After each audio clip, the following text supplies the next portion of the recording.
Good afternoon, everyone, and welcome to this session of the New England Biography Series, sponsored by the Massachusetts Historical Society. My name is Kenneth Warren, Wall Street Channel. I am the Director of Research here at the MHS. I'd also like to thank Cassie Cloutier, who's the Assistant Director of Research, who's making sure that everything is running smoothly for our friends on Zoom, and also Sam Hurwitz, who's our podcast producer, who's making sure that the cameras in this room are operating correctly. And before I go any further, I also need to thank the members of the steering committee for this seminar series. They are Professors Megan Marshall, Natalie Dykstra, and our moderator today, Julie Dobrow.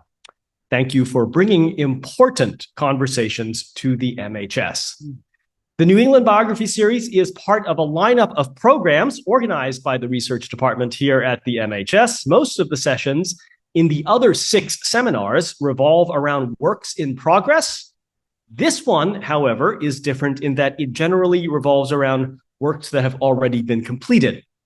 Each program in the series engages biographers in deep conversations about their subjects, as well as the craft of writing a biography. Dr. Dobrow will introduce our presenters today. She will then engage them in conversation until about 5:15 p.m. At that point, we shall open the floor to questions from the audience. If you are in the room, simply raise your hand and we'll bring the microphone over to you. You'll need to speak into the microphone so our friends on Zoom can hear the question. And if you are online, simply type your questions into the Q&A box and we shall read them on your behalf. And we're going to wrap up at 6:15 p.m. here on the East Coast.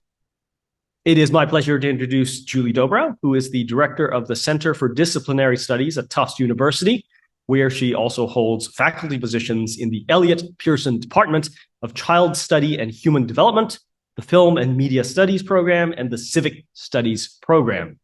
She is the author of After Emily, Two Remarkable Women and the Legacy of America's Greatest Poet, a dual biography of Mabel Loomis Todd and Millicent Todd Bingham. More recently, she has written another dual biography of 19th, 20th century writers and Indian policy reformers, Elaine Goodale Eastman and Ohiyesa Charles Alexander Eastman. Her current project focuses on women abolitionists in the 19th century, examining the conquered female anti-slavery society and some of the fascinating and diverse women who were part of that organization. Aside from serving on the steering committee for this seminar series, she is also the president of the Boston Authors Club and also co-PI of the Half the History Project at Tufts University. Professor Dobrow. Thank you, Kid. So we know that storytelling for children is probably as old as storytelling itself. Development of children's literature, on the other hand, can only accurately be traced to the beginning of the publishing industry. We do know that originally stemming from oral traditions such as fairy tales, early publications for children were often shaped by religious, philosophical, or moral traditions. Sometimes early books for children were versions of stories that were originally created for adults, and they were later adapted for children. Some of the extant early children's literature consisted of songs and poems used to educate, instruct, and sometimes to entertain children. It was only in the 18th century, however, with the development of the concept of childhood, that a separate genre of children's literature truly began to emerge. It was at this time that literature for children started to be developed in ways that was really different from literature for adults. This included both the types of stories that were told and also the illustrations. For example, books for young children would be decorated with animals, plants, anthropomorphic letters, things that distinguished what people thought of as literature for children. The late 19th and early 20th centuries are sometimes known as the golden age of children's literature, because that's when so many classic children's books were published. Fast forward to the latter part of the 20th century, when in 1962, French historian Philippe Aurier argued in his classic book, Centuries of Childhood, that the modern concept of childhood only emerged relatively recently. He explained that in the past, children were not considered greatly different from adults, and therefore were not given significantly different treatment. Now, part of his argument emanated from the fact that there was a lack of any genuine literature that was specifically aimed at children before the 18th century. And it really wasn't until the 20th century that we started thinking about and researching children as different from being little adults, establishing theories about child development that empirically showed that children are different from each other and also different from themselves at different points of their development. This, in turn, launched different genres of children's literature, an industry that today, I'm pleased to say, is booming. In 2023, the market size of the children's book publishing industry here in the United States was measured at $3.3 billion. Analysts have suggested that within the children's book publishing industry today, unlike what existed historically, there are now several distinct genres of children's literature. So tonight, as part of our New England Biography Series, we're going to be considering one of these genres, biographies written for children. And I'm thrilled that we have two distinguished children's authors with us tonight to help explore this genre. Heather Lang is the author of 8 children's books, with more in the works. Heather's books have received starred reviews from Booklist and the School Library Journal, have won a CCBC, the Cooperative Children's Book Center Choice Award, and has been nominated for the American Library Association's notable list.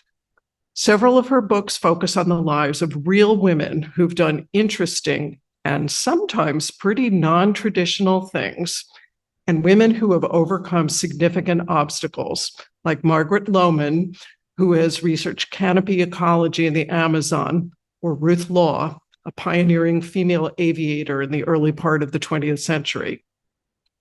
We're also joined tonight by Ray Anthony Shepard, who is a retired history and textbook editor who says that he now writes the kind of books that didn't exist when he was in the classroom or that he wasn't able to publish. And it's a good thing for us that Ray's turned to writing, because he is the author of several much awarded biographies for children about Black subjects. Ray's most recent book, A Long Time Coming, is a set of 6 biographies of significant Black Americans: Ona Judge, Frederick Douglass, Harriet Tubman, Ida B. Wells, Martin Luther King Jr., and Barack Obama, and all of this done in verse. This book was named one of the best books of 2023 by the School Library Journal. It's also been noted by Booklist and Kirkus.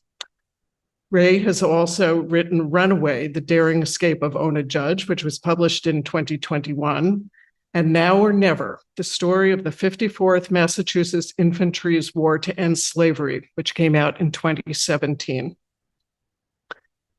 So I'd like to start tonight by asking each of you a little bit about your journeys to becoming a children's author. Heather, I was very intrigued. You said one of your original inspirations for becoming a children's book author was Harriet the Spy, from whom you learned the value of research and detective work. Now, I also loved Harriet the Spy. And I'm wondering if you could talk a little bit more about how Louise Fitzhugh's wonderful book inspired you to become a children's author. Well, it's true. Harriet, as well as Nancy Drew, I loved those books and I read them all multiple times. And I think what I loved about them was the Nancy Drew and Harriet were smart, resourceful, clever, independent. And I could sort of imagine myself as an adult going off on these adventures and solving mysteries. So as early as elementary school, I had that fantasy. Of course, I never knew that researching nonfiction children's books would allow me to fulfill that fantasy, that childhood fantasy. But it is the research is definitely one of my favorite parts about writing these books. Every book is a treasure hunt of sorts. There's clues and twists and turns and dead ends. But when you find that golden nugget, that gem, it's really exciting. And yeah, I guess I have to thank Nancy Drew and Harriet a little bit for But that. you've never gotten into a dumbwaiter to do. No, I've never done that. At least not yet. So I'm a little more respectful of that. So Ray, your path to becoming a children's author was a little different. You were a teacher and now you're a writer. Can you talk a little bit about that journey? Yes, of course. I was a classroom teacher, 8th grade social studies in the Midwest, and then went on into educational publishing. And as Julia mentioned at the beginning, I, as a kid, as a teacher, there were no books that about topics or subject or my interest level, and they didn't exist then. And when I became an educational publisher, of course, you're obligated to produce books that meet state requirements. And so therefore, I couldn't publish the kinds of books that or the kinds of stories that was going on in my head, and the kind of stories that I felt that all children, young adults, should hear, should read, and have a knowledge of. And so when I retired from publishing, I sat down with the idea I was going to learn how to write biographies. And for a long time, I struggled. And in 2017, the first book came out, which I researched right here at Mass Historical, the book on the Civil War, or on the 54th Massachusetts.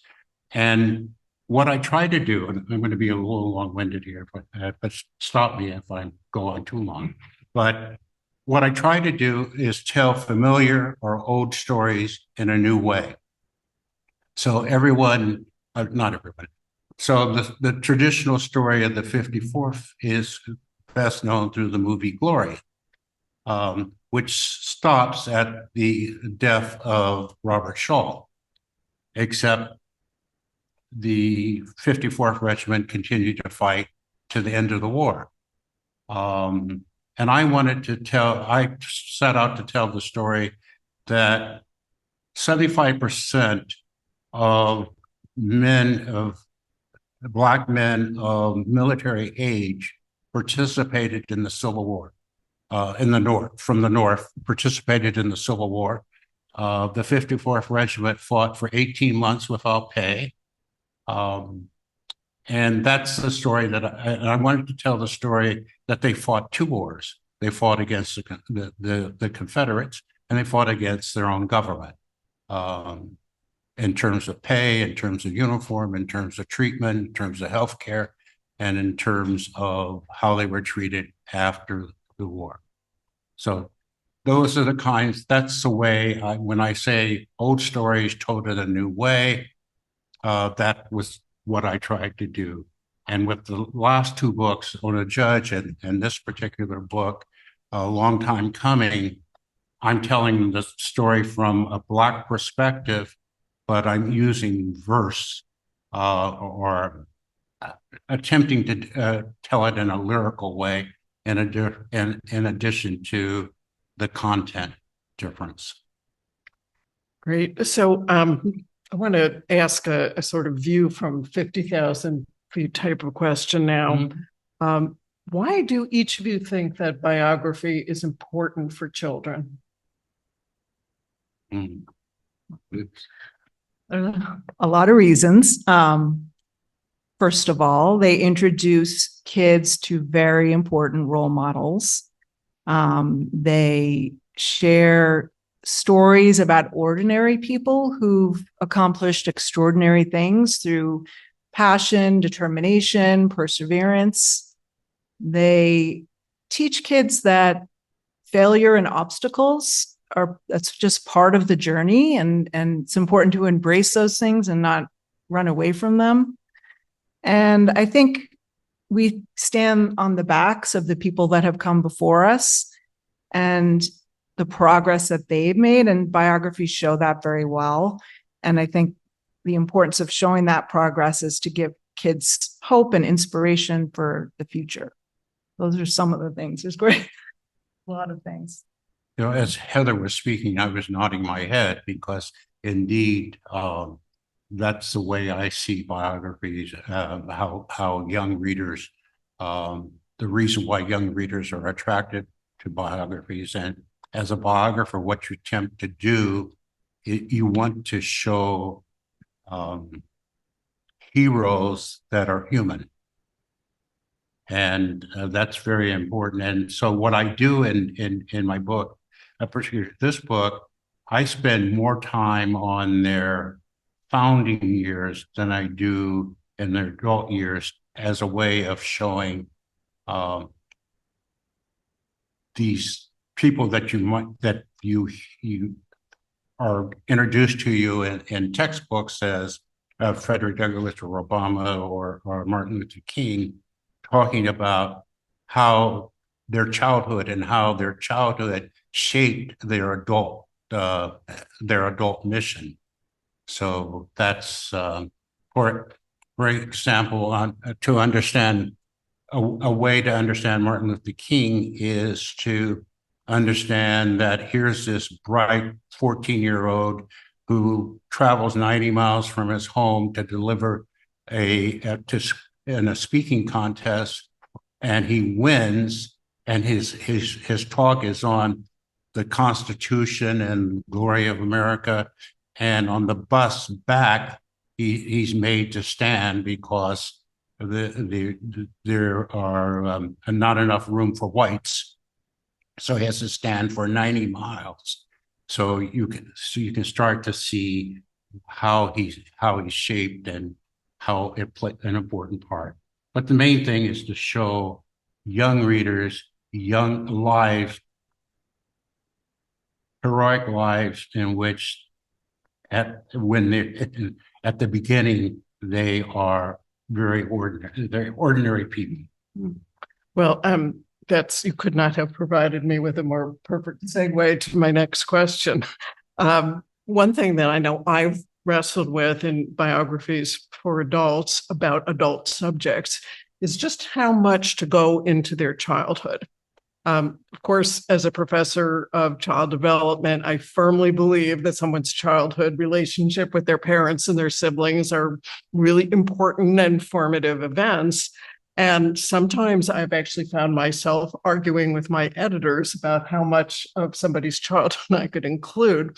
But I wonder if you think that this is different in biographies for children. And Ray, you just gave us a wonderful example of how explaining one of your subjects, a formative event in one of your subjects' childhood, is inspirational. Do you think that it's more important in biographies for children to highlight some of these relationships from childhood events that happen to people when they were young? Well, that's indeed what I do, but every writer has their own sort of trait craft. For me, the early years are very important. I'm currently working on a book, autobiography on Malcolm X a biography for Malcolm X for 12-year-olds, a tough subject. But I find the first part of the book is called The Shaping, and just how his life was shaped so that they start to understand his period when he becomes a minister for the nation. So for me, it's my way of helping kids understand when we get to some I think some very difficult period that I'm going to have struggled to make appropriate for the reader. What do you think, Heather? I think it depends. I think if it's a middle grade or YA, absolutely. Picture book biographies are tougher. They're 32 pages, maybe 40 pages if you're lucky. If you're really lucky, 48.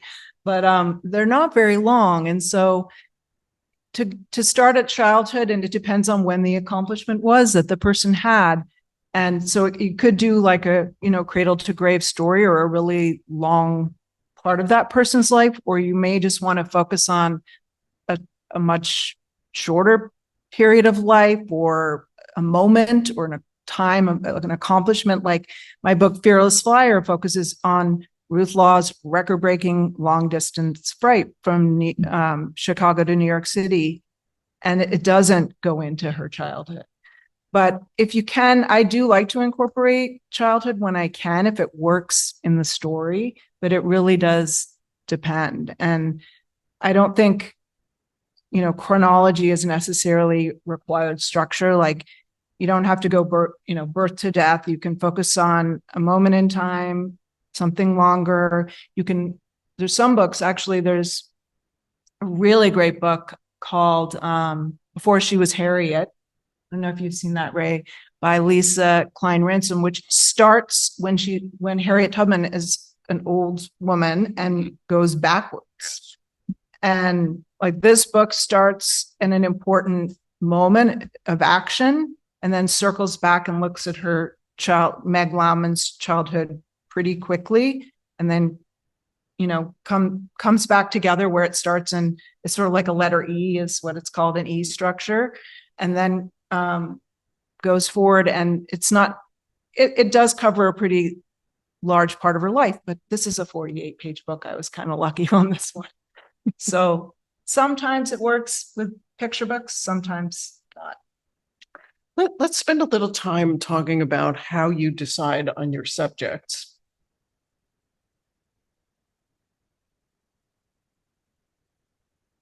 You're going to spend 3 to 5 years with someone. You better like them. That's Yeah. For me, that's the answer.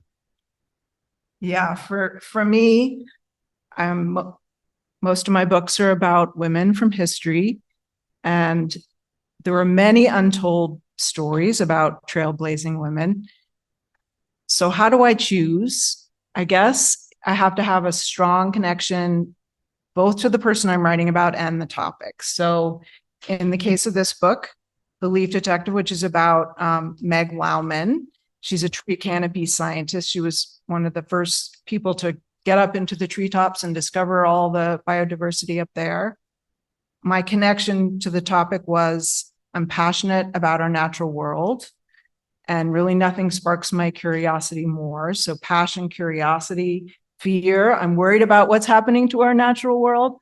And so I think those things were what drew me to the topic and made me want to write a book about a rainforest scientist and a book about trees and saving trees. And then when I read about Meg Lauman, I knew she was the perfect person, scientist, conservationist, great mentor and educator, and just a phenomenal human being. So I knew, as Ray said, that I'd be very happy to spend a lot of time with Meg, which I was lucky to do in writing this book. Well, I think that's really interesting, and particularly interesting when we're talking about writing biographies about women, or writing biographies about people of color, or writing biographies about people who belong to some marginalized group. I have heard and I have experienced some pushback from the publishing industry about taking on topics, people who are not famous, people who are not well known. And I think that for sure, when you have people who are female, and oftentimes when you have people of color, they're not well known.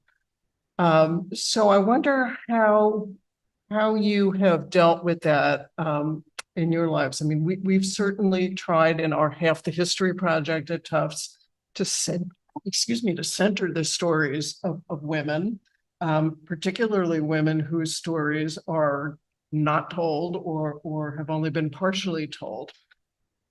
But how do you do that? How do you make a case to a publisher that this is an important book to be published, and how do you make a case to a reading public where they're going to say, Meg Lauman?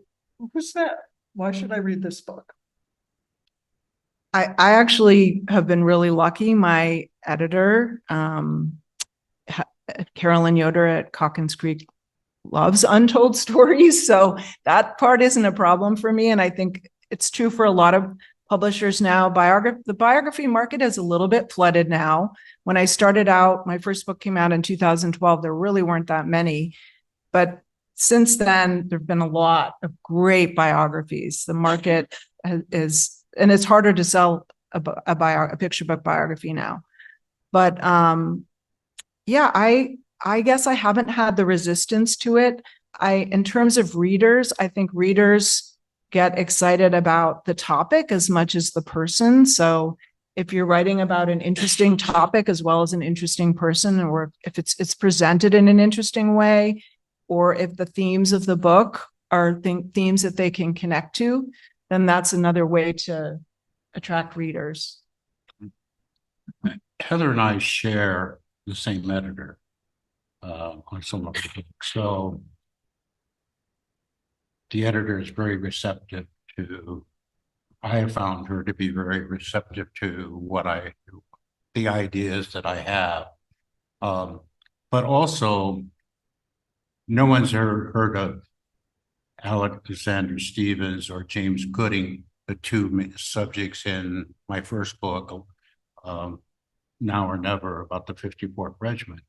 But this really, to the reading public and to the editor and to the critics, it's a book about the 54th Regiment rather than those two individuals. And so that helps as well. And so by taking on big topics and then getting underneath or going underneath the topic to show what I call the stories behind the story behind the facts, I found good reception. That's wonderful. It's so important to be publishing these stories. So once you've decided on your subject, how do you go about doing your research? Ray, why don't you start? Well, we're fortunate to live in Boston, between the Mass Historical Society, the Houghton Library, the great, it's rich in resources here. So you have archival research, you have secondary research, and in the area I'm interested in, untold stories of Blacks. There are a number of excellent adult biographies. Think recently of Jonathan Ickes, Martin Luther King, or the recent Frederick Douglass book. So, or Kate Larson's Annie Lou Hamer. There's just a large wealth of book secondary sources available. So you have archival research, you have secondary research, and Kathy and I, my wife and I, we travel to the sites that I'm writing about. So in writing this book, we were in Philadelphia, we were in obviously in New Hampshire, but we were also in Birmingham and Atlanta and Mississippi and Memphis, Tennessee, all those sites. So we're standing where Martin Luther King gave his Selma to Montgomery speech. We were at the site where in Ida B. Wells, where her three friends were lynched. So we do that kind of research as well. So it's a combination of all three. I'm the same. I think it's essential. The research is essential to writing these books. It's critical in order to write an engaging story with scenes and give the reader the sense of being there. You got to do all this kind of research, a lot of primary sources where you can get them. I read memoirs, but I read archival newspaper articles, and I go to historical societies for information, photos, raw video footage if I can get it. and interview luckily, in some cases, I can interview the women that I'm writing about, which is always the most helpful, honestly.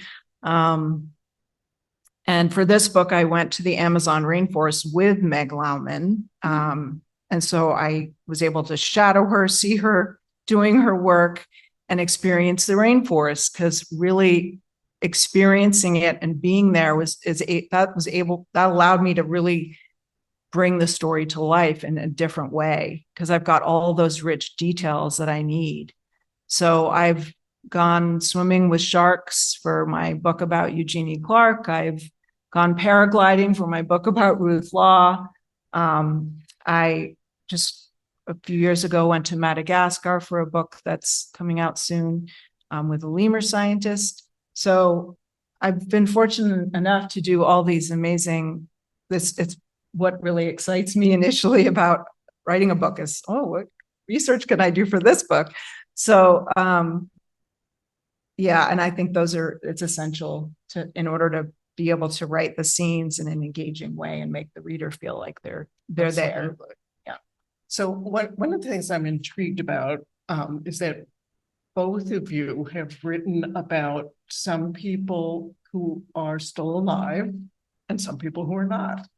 And I wonder if you could talk about that a little. And how do you, with your subjects who are 19th century or early 20th century people who are or earlier, how do you make those subjects come alive for the TikTok generation? And what's it like for you to interview a subject who still is alive? And Ray, did you get to talk to Barack Obama? No, and that's the only person alive that I've written about. And I fear that one day he's going to call me and tell me what I got wrong. So, I'm, to be honest, I'm not totally comfortable with writing about the living. Yeah. Because in the Obama story, I try to imagine, or I describe, when he's visiting his father and grandfather's grave in Kenya in his grandmother's backyard. I'm describing what I'm going to say, what I assume is his emotion. Now, whether it's true or not, I don't know.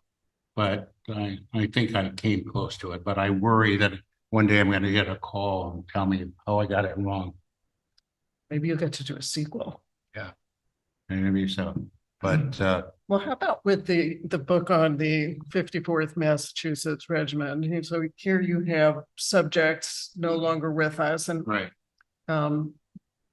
What is it? How do you try to engage young readers with subjects who are long departed?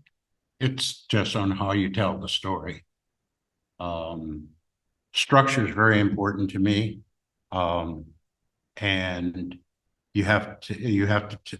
I think to capture the young readers, you move the story fast. You strive for factual accuracy, and you do your research, but it's ultimately you're a storyteller, and you have to tell the story. And so in writing for middle grade students, as a former middle grade teacher and as someone who spent 30 years publishing textbooks for that age group, it's sort of natural for me, I guess. I'm trained in that sense. But it's just a question of story.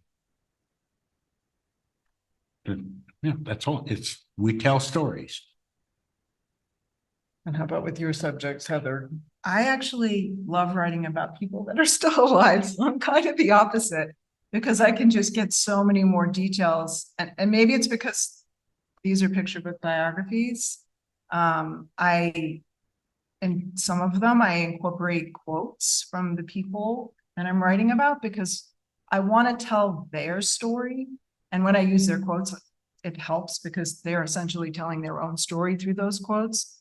But I want to be true to the person and tell their story. And I find it much more challenging to do if I don't have the person to ask all those little small questions to. Now, with Fearless Flyer, which is about Ruth Law's flight back in 1916, I didn't have Ruth Law, but I was able to locate her scrapbook that she kept at the National Air and Space Museum.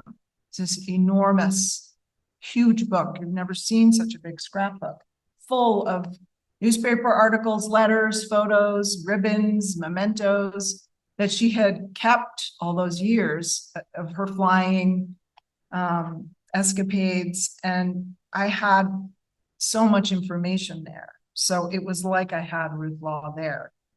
But so I've tried to write some biographies where I really don't have I'm missing some pieces, some puzzle pieces, and I put them aside sometimes because I just, you can't make stuff up if you're writing in true story. So if you're missing a piece, you either have to shuffle the story around, focus on a smaller part of the person's life, so I much prefer having the person to talk to if I can, or having rich research. If you've got a ton of research, like you unearthed a lot of research, then that's a whole another ballgame. Well, let me pick up on that piece of it. I think one of the issues more generally about doing biographies of women, or sometimes doing biographies of people of color, is that records haven't been saved, or that they are incomplete, or that they're not written. Sometimes the records come to us in other forms. So I wonder if each of you could talk about that a little. You obviously aren't going to make stuff up, but are there ways of trying to use other kinds of sources to fill in those gaps? Sometimes you can research the time period to get what you need and kind of research around the edges of the person. And so that can be a useful tool if you're missing information. Well, it varies book to book. And in the first book, the Civil War book, I was fortunate. Both Gooding and Stevens were journalists. Gooding wrote, who from New Bedford, wrote for an abolitionist paper, primarily a white audience, and Stevens in New York wrote for a black audience. So I had 100 of their articles that they wrote during the Civil War. And in addition to that, it had Robert Gould Schall's letters. So I had a lot of primary material here. On Ona Judge, someone who was born in 1773, you have references. You can find references in the Liberator when she was interviewed, when she was living in New Hampshire. You find records in George Washington's papers, especially when he sends someone out, when he tries to arrange to have her recaptured, or you can find the information. But you have to look at if you're dealing with people who were enslaved, you're looking at property records, you're looking at deeds, you're looking at wills, and you're looking at if they were owned by someone in which there are records, large archival records, then you have that information as well. So I'm curious. I know that both of you have been involved with putting together or helping to put together some educational supplementary materials to go along with your books. Do you ever talk about this issue of sourcing so that teachers, parents, caregivers can help kids to understand some of the things that we're talking about on this panel this evening? I mean, in our educational materials? Research guide. I think what I have in those teachers' guides, I work on those with teachers, and sometimes teachers do those for me, but I also create my own content videos and other things, lists. And I also try to have author's notes in my books. And so sometimes I'll discuss my research process in there.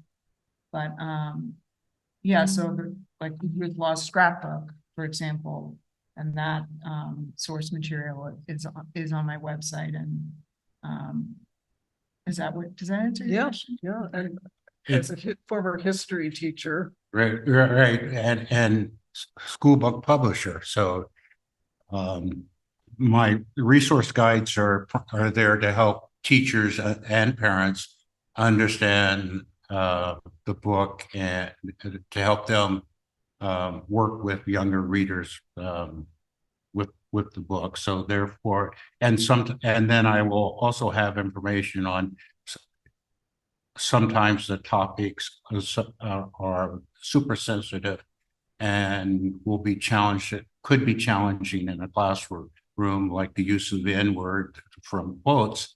And so you have sources to help teachers feel comfortable. And keep in mind, I'm dealing with parents, and I think anyway, I'm dealing with parents and teachers who have a limited knowledge of, I would say, a limited knowledge of American history. Can you talk about the role of illustrations in children's books? Well, I think the illustrator has a huge job to do, obviously, in a picture book biography.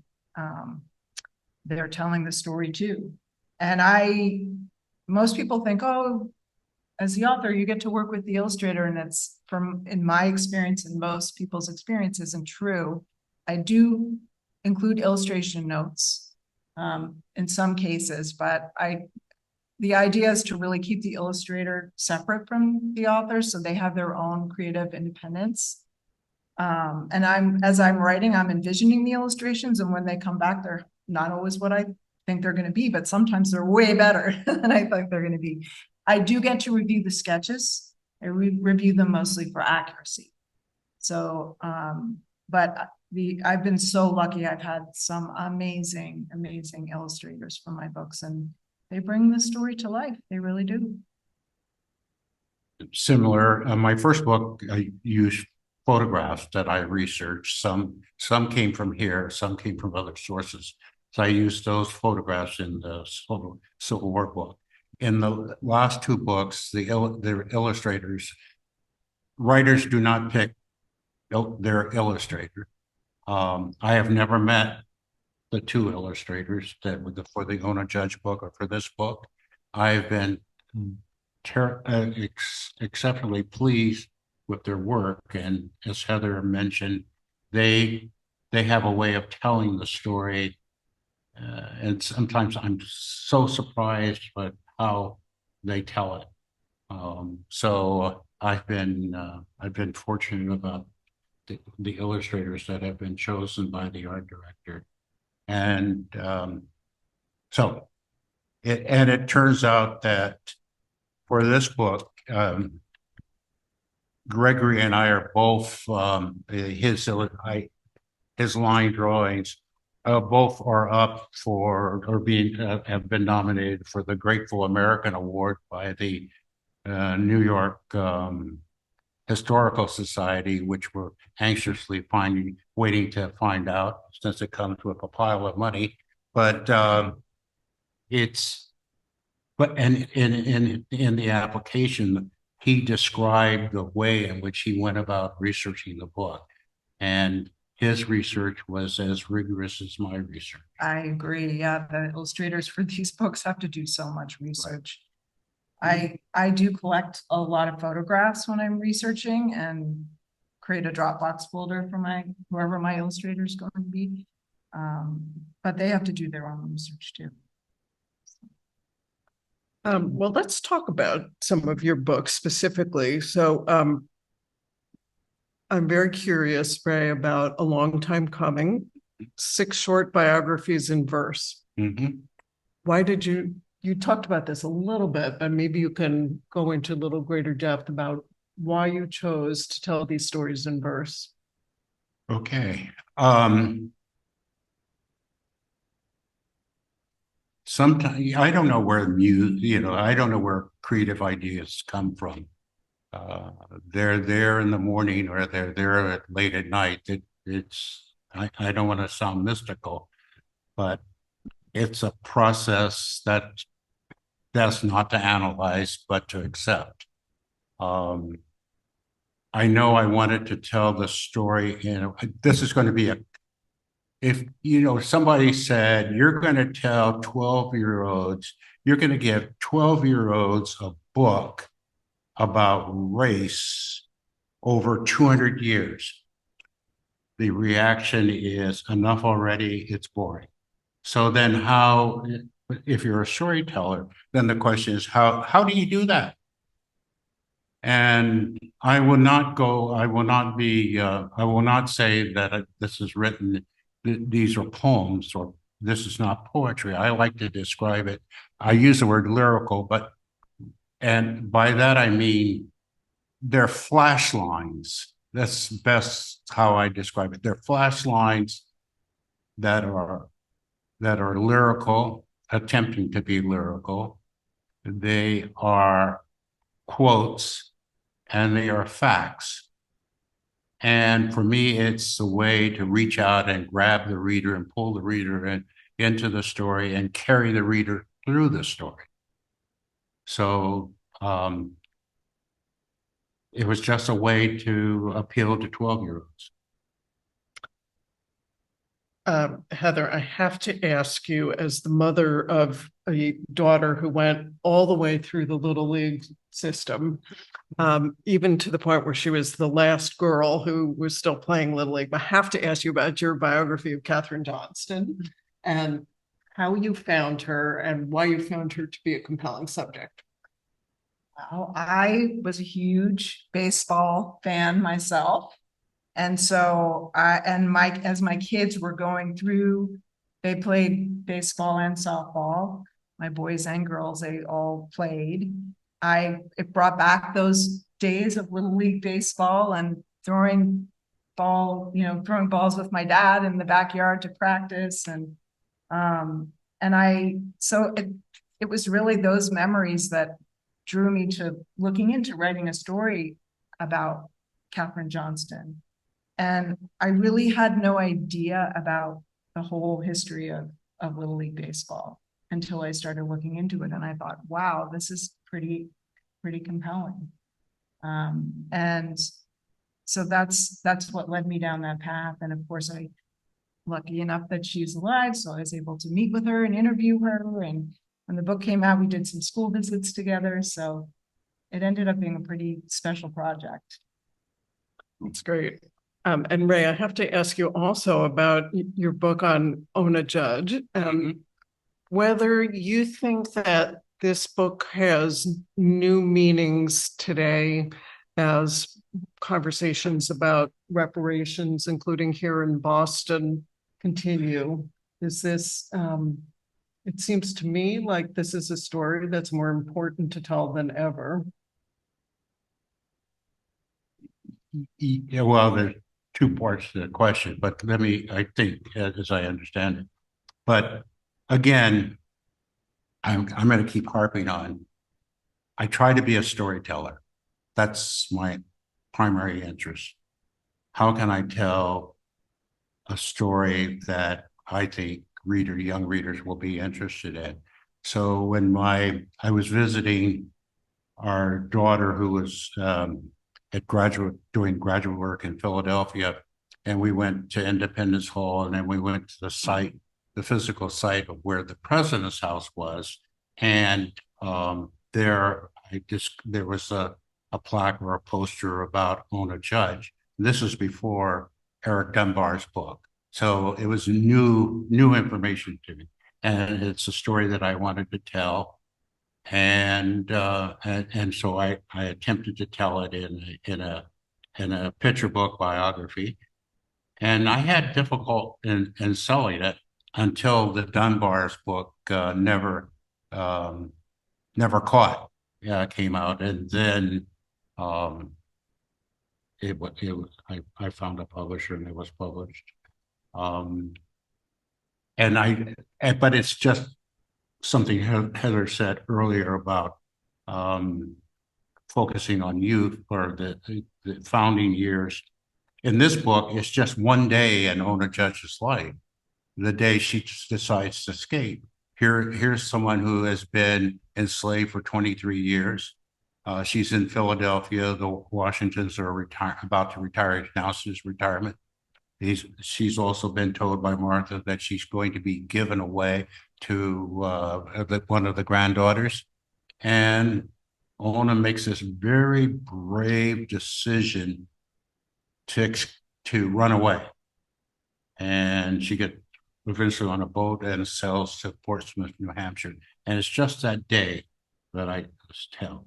In this book, I start with Ona again, and I tell the full story from the beginning, the attempt to recapture her, the loss of her children, just how hard it was to be Black in New Hampshire in the early 1800s, early 1800s. So, but in terms of, but again, it has, I've never thought about reparations as it relates to my writing or just, I just want to tell a story. So I don't think that we could have an evening where we're talking about children's biographies and children's literature without talking about what's going on in some places around the United States with book banning and self-censorship. Last fall, Scholastic announced that they were going to segregate books about race and gender from other books at Scholastic book fairs. There was a big backlash about that. PEN America and many other organizations spoke out against Scholastic's physical separation of books, which included a number of biographies. And these collective protests worked. Scholastic announced that they were going to halt this controversial practice, to which librarians, teachers, parents, and authors had so vociferously objected. And yet the efforts to ban books continue. And I wonder if each of you could talk a little bit about your thoughts on book banning of children's books and what we should do about this. How should we think about this issue? Well, I think reading should be treasured. I think books broaden children's perspectives and teach them about themselves as well as people that are different from them. I think they help children feel valued and validated. They inspire empathy. They spark their children's imaginations. So I think they help children navigate life. So it's sort of beyond me that this is happening again. I do remember when I was young, when I was in elementary school, Judy Blume was one of my favorite authors. And I remember specifically that the library did not have Are You There, God, It's Me, Margaret, and we all passed it around secretly and all read it. So I don't have a huge, living here in Massachusetts, I don't have a huge exposure to how that must feel to be told as a child that books are dangerous and there's things you shouldn't know. But as far as how to correct the problem, I think we just have to keep having dialogue, more and more dialogue about it. And I don't have any magic suggestions for how to solve it, but I think people have to talk about it. I see it in a historical context. There's always been censorship and mistreatment of intellectuals and artists.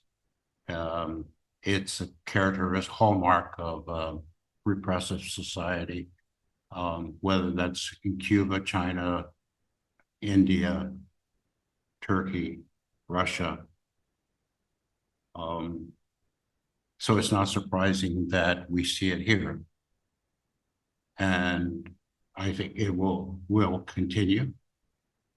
and there are a lot of organizations working against it, and that's all to the good. But I think we speak to the choir, and therefore it's very difficult to bring substantial change to those who want to protest, those who want to squash or suppress books and information, and that's just going to continue, and we will see it growing. We've seen it growing this year compared to 2021, 2022, and that will continue. And the Lord knows what we're facing between now and the end of the year. That's just a characteristic. As a country, we're at a tipping point. And so this suppression of ideas is an aspect of that. And even when Moms for Liberty, the chair, president of Moms for Liberty, even when she's caught in an awkward situation and has to resign, it still doesn't stop the movement to ban books. And not only do we have, and then there's the other aspect of it is there's self-censorship going on particularly in schools, for reasons that we can clearly understand. Why would a teacher, it would take an extraordinary teacher to go out of her way, and most teachers, elementary teachers and middle school teachers, are women, to go out of her way to use a book in a classroom that's going to be controversial. Why do it? And so that self-censorship is playing out, and it's playing out in libraries, it's playing out in schools. And it's just a fact of life, like climate change. It is with us, and it is with us. And then one other thing, not only is book banning there, we just had an incident in Lincoln 2 weeks ago. I'm a trustee of our library in Lincoln. There's a group called First Amendment auditors who came into the library using profanity, challenging, threatening our librarians to the point where we had to call the police. And so these sort of quasi-Gestapo activities are just part of our environment now. And thank you. They made videos. They put them on YouTube. They monetize the videos of their behavior in the Lincoln Library. You can find it on YouTube right now. Well, I do want us to end on a more upbeat note. So sorry. No, that's okay. This is a really important issue, and I'm glad that you brought it up, right? But before we go to questions, maybe I could ask each of you to read a little bit from your books. Heather, please. While I find my glasses. Hey, all right, I'll read a few spreads from The Leap Detective. So I'm going to start at, let's see. I'm going to read to you a few spreads from when as I said before, she was really one of the first people to explore the tree canopies and discover all the biodiversity up there. And she overcame a lot of obstacles to do that as a woman, especially. But I'm going to read the first time she climbed a tree in the rainforest. And this is also written, it's lyrical, and it's written in free verse. In the dark, damp forests, the trees rose up to distant rustling, squawks and screeches, shadows in the treetops. How could she get up there? Using seatbelt straps, Meg sewed a harness. From a metal rod, she welded a slingshot. Pull, aim, release, fire! Meg launched a lead weight on a line again and again until at last it caught around the sturdy branch of a coachwood tree. At first, Meg flailed upside down, right side up, The steamy forest painted her with a coat of sweat. Swinging and twisting, she dangled like a worm on a hook. I was frozen with fear. Meg inched up the rope, but she worried. What if the branch breaks? Will my sewing hold up? Will a bird peck through my rope? What sits waiting in the treetops? At last, splashed with flowers and sunlight, the canopy, the treetops swayed back and forth. Flies whizzed, lizards lingered.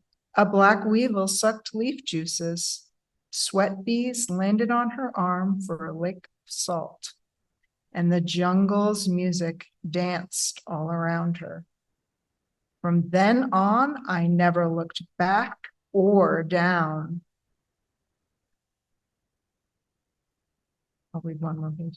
To Meg, it was a secret world with brilliant parrots and sleepy koalas, slithering pythons and busy ants, and leaves, lovely leaves, large and small, shiny and prickly, tender and tough.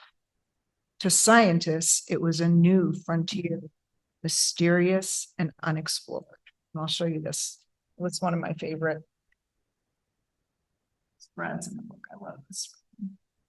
Janet Christie's art is just gorgeous. Thank you.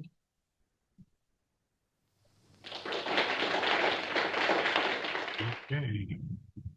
I'm going to read something from the middle of the book. Ida B. Wells. For those of you who are not familiar with Ida B. Wells, she's 1862, so thus enslaved, and died in 1931. And so here's a story. My way of getting the reader into the story and introducing the personality of the individual. And it's an incident that happened in Memphis on May 4th in 1884. The proper Miss Wells took a seat in the ladies' car, smoothed her newly purchased skirt, adjusted her big hat, settled back for a weekend free from teaching out-of-slavery children in a colored country school. The C&O train clickety-clacked out of town. The proud Black teacher with exaggerated fanfare flipped open the afternoon paper. The sullen conductor studied her ticket, shook his head, continued down the aisle, returned with two others, locked in memories when the world was white, nearly 2 decades since the Civil War. Not enough time to accept their world turned upside down, a former slave in the ladies' car. The conductor ordered the proper Miss Wells to the smoker behind the engine, where fumes and coal dust spewed, and white men sipped pocketed booze, chatting up terrified colored women, while Black men looked the other way. Miss Wells refused to move, shoved her 30-cent ticket under the conductor's nose. Slavery nearly 20 years dead. Outraged, the men grabbed her arm in a 3-against-1 show of manly strength. The less than proper lady slammed her feet against the seat, braced for a tug of war, chew and fought and tiger bit a foul-tasting hand. The former slave who didn't know her place was hauled to the smoker, where leering eyes greeted the proud and proper lady with her torn dress and rumpled hat. So,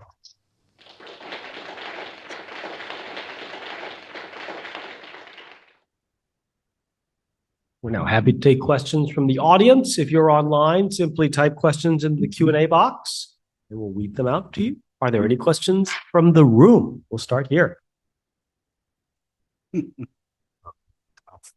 Thank you so much.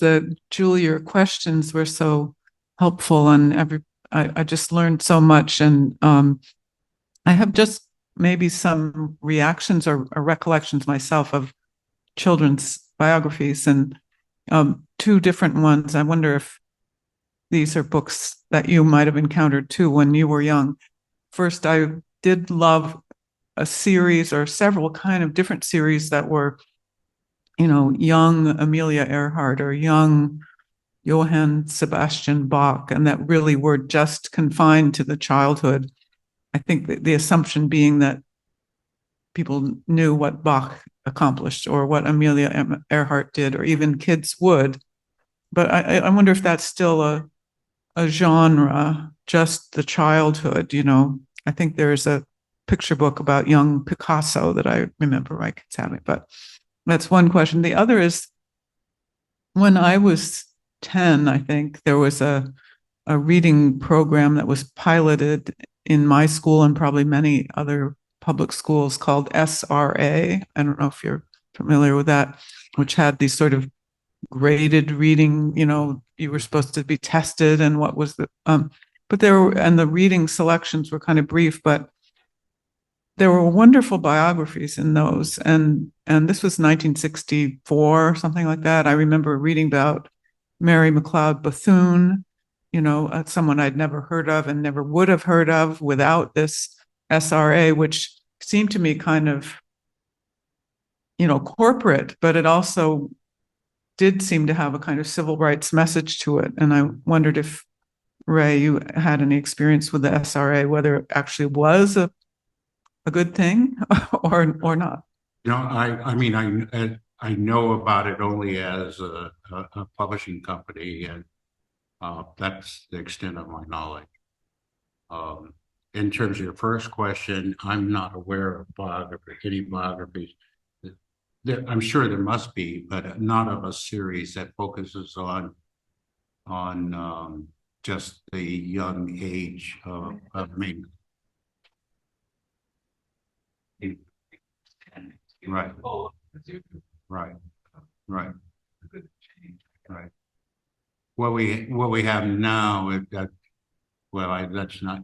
We're like the I Survived series, or She Persisted series, or what I call the Big Head series. The Who Was Barack Obama? And those maybe come the closest. I Survived is fictional, but She Persisted or Who Was. I really can't think of many. I can think of a biography, I think it was called The Watcher, about Jane Goodall, what it was really just about her childhood. And then the ending was, and it was very successful, but there aren't many picture book biographies that I can think of, or series that really are just about the person's childhood, unless what they accomplished was when they were young, like Katherine Johnston, obviously, like that's a different situation because she was young throughout the book, or Malala or something, but yeah, thanks for sharing that. And in the 50s, you had the very popular Landmark series. They were green books, and they would be, but they were merged between. They wouldn't have met the biographer criteria today. Invented dialogue. Right. Yeah. We're going to go online for the next question. We have a question from one of our online attendees. They ask, how do you help kids understand historical context while at the same time letting them make personal connections? As a former school librarian, I can remember hearing kids wonder if Dr. Martin Luther King ever got to meet Abraham Lincoln. Timelines can help, but kids did seem to struggle with understanding where and when in times these events happened.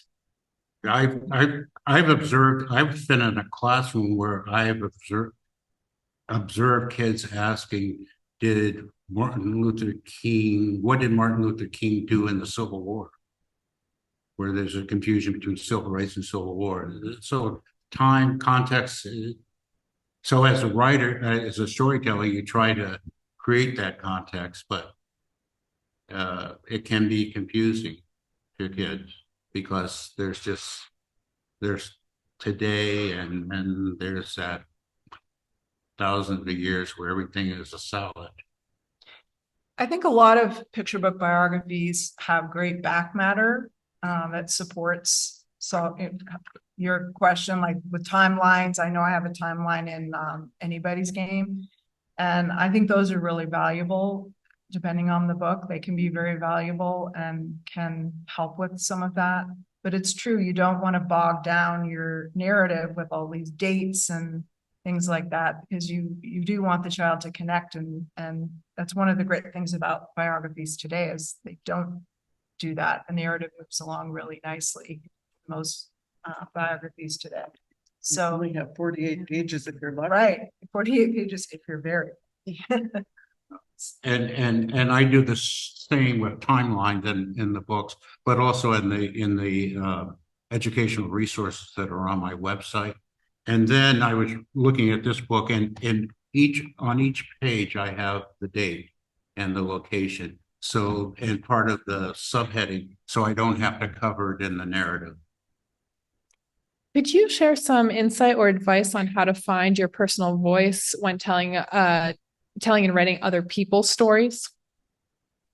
Usually I develop it as I'm researching. In The Leaf Detective, which is really my first lyrical book, it came about because when I met Meg Lomond and interviewed her love for plants and her passion for what she did just like floated across the table and grabbed me. I mean, if you had met her, if you ever see her speak, she's just so passionate about it, and she loves plants so much, and she has ever since she was a little girl. And so that sort of fed in. I went home and I wrote this poem, which I'm not a poet, but I went home and wrote this poem as an opening to the possible opening to the book. I hadn't even finished my research, and it kind of stuck. It felt right because and so this is sort of a love poem to a tree in a way, as well as a biography. So I don't know. It just sort of develops as the research moves along for me. And in writing, what I try to do in the very first scenes, you want to be clear about your voice and your tone. In addition to telling what's the story about, and suggesting where it's going to go. Yes. I think the question, you answered it really well, but I think it also was sort of saying, how do you find a voice when you're representing another person? And so are you trying to write in that person's voice, or are you trying to be separate from it and narrating? And maybe it's different for each of the books, but I think that's kind of an interesting question for biographers generally. It's an interesting question. Try to both write in third person, so we're not writing there are actually some biographies that are written in first person. They're not completely true stories, obviously, because they're written in first person, but when you write in third person, you have to find your own voice as a storyteller. I'm not trying to use Meg's voice or any of the people I write about. I'm not trying to use their voice, but I am trying to stay true to their story and use my voice as a way to see the scenes through their eyes and what have you. But I don't know. It's third person, so it gives us a lot of leeway in how we want to. Right. For me, it's third person, but as I said, for the very beginning, you want to establish the tone. And if I can remember, so don't hold me to, if I can remember how I start the Malcolm X book, which is still in my head. Malcolm's mom told her Omaha story when she was feeling low. Her husband, John, was out of town. She told how she protected her 3-year-old before he was born. Malcolm listened and wondered, worried, could he be, worried. Malcolm listened and trembled in fear and trembled and wondered if he could be as brave. So that's an example of reaching out, grabbing them, pulling them in. Or my attempt. Person in they talk about in fiction the close third person, and you have a kind of close third person in biography in all these cases. Yeah. Right. You have time for one more question. Okay, back on. I'm going to combine a few questions online. Some folks are wondering about how you go about writing proposals and if they're how they're different from adult nonfiction proposals, if so. They're not different. You have to say what your story is about, why it's important, how you're qualified, what's your platform, how you're going about you have to know, Carolyn, your editor, you better know your secondary and primary sources and show them in your proposal. It's no different. Instead of a 60-page proposal, it may be a 35-page proposal, but it's serious work. For a picture book, you have to write it. Yeah. Right. There's no proposal. You have to turn in your picture book. You have to have your sources, for Carolyn anyway. Other editors might be different, but she sometimes looks right at the sources before she even gets into the text. But yeah, so you have to write the book and send it to her. And she will accept it or not, or work on it with you, or because we have a relationship with our editors, we can talk to them about, what do you think about this book? Is this something you'd be interested in, before we actually launch into writing it? But typically, no, as a aspiring author or an author, you have to write the whole picture book. And proposal for middle grade or YA nonfiction. So with sample chapters for YA. Yeah, sample chapters and sources. And one thing people must understand, writing biographies for younger readers is not easier. Please keep that in mind. Any last words from our moderator as we wrap up? Well, I just want to thank our panelists. I'm so inspired by hearing what each of you have said tonight, and we're so thankful for children today and children to come that your books are out there. Thank you so much for spending time with us tonight. Thanks for having us. Thanks for having us. Thank you.